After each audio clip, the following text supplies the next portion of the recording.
अगर आप भी चाहते हैं धनिया म्यूजिक की ऑडियो वीडियो सबसे पहले आप तक पहुंचे, तो हमारे इस चैनल को सब्सक्राइब जरूर करें और साथ में बेल आइकन को दबाना ना भूलें। बोलो बोलो छठी मैया की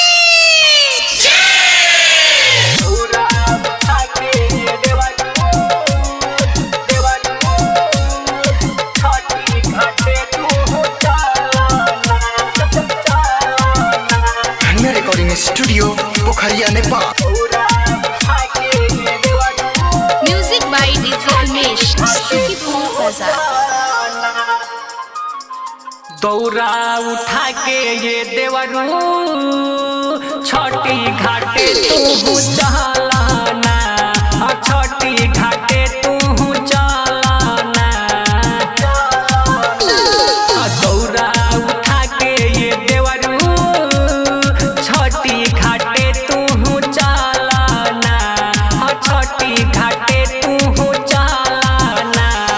हरेली दुखावा मिले न सुखावा, माई के दिल में बसालना।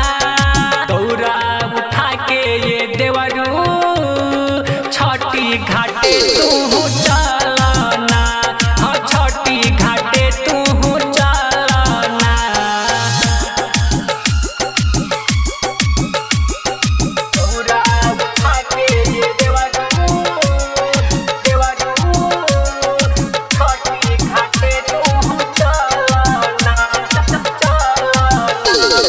Music by DJ Umesh Sukhipur Bazar. सब कर दुखवा हरेली नुमाई हो, इनका चरनिया में मिले सकून, मिले सकून, मिले सकून। सब कर दुखवा हरेली नुमाई हो, इनका चरनिया में मिले सकून।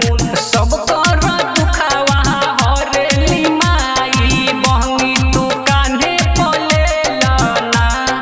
दौरा उठा के ये देवरू छोटी घाटे तू चलाना, छोटी घाटे तू चलाना।